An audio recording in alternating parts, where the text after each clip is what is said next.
Thanks for meeting me here. Can I have a few moments of your time? Yeah, sure, whatever, man.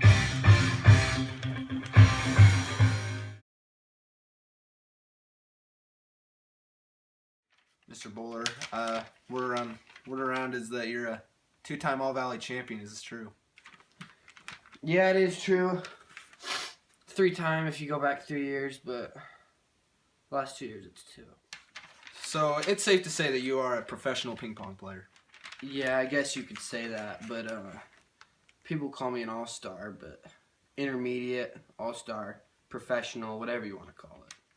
So I'm just going to ask you a couple questions about the game of ping pong and, what are the best ways to play it? Whatever, dude. So what is the best way to determine who serves the ball first? We like to do this way of what we call the shoot and pop, You throw the ball on the other paddle, whoever smacks it first gets that serve. What is the best way to grip the paddle? Is it the penhold grip or the shake hand grip? People call it the handshake, like what you were saying, but I call it the hitchhike, the thumb on the back. It gives me that 360 availability. What is the best way to serve the ball?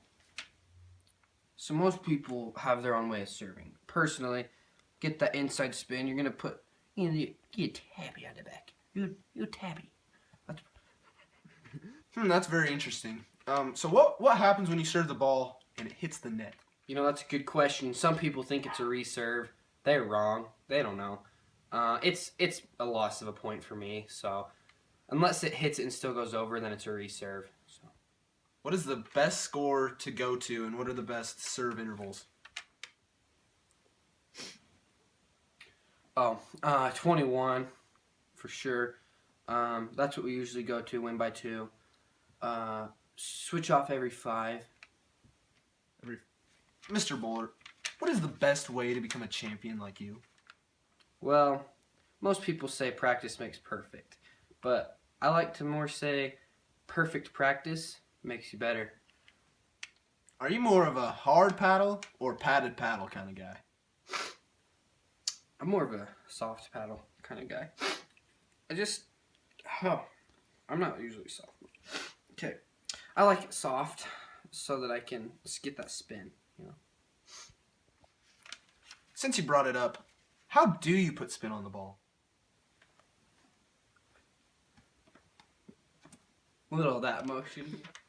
If I was just getting going, what is the best brand of paddle I should buy? Interesting question. Some people like to go with the 3.0 triple axle. I'm more a Tusanami kind of guy.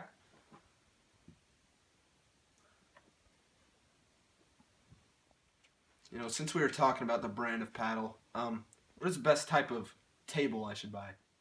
That's an interesting question, Johns. I'm going to have to go with the Kettler. That's what I prefer. So. When is it a good time to just smash a ball? Amateurs think that it's best to smash the ball when it's perhaps high and you can get that lift to hit it over the table. When you're an all-star like me, you smash it every time. Wow, that is very intimidating.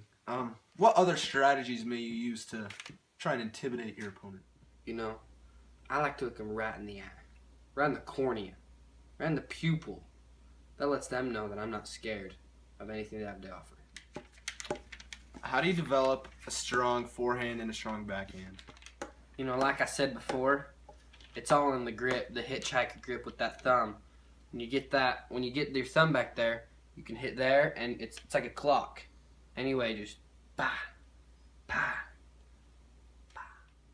How do you smash a ball accurately? Typically it's a forehand, and you get that spin that creates that ball to drop. So I had a grunt, All right, last question. What makes a return legal? That's an interesting question. Other than just hitting that other side of the table, that's all you need to know.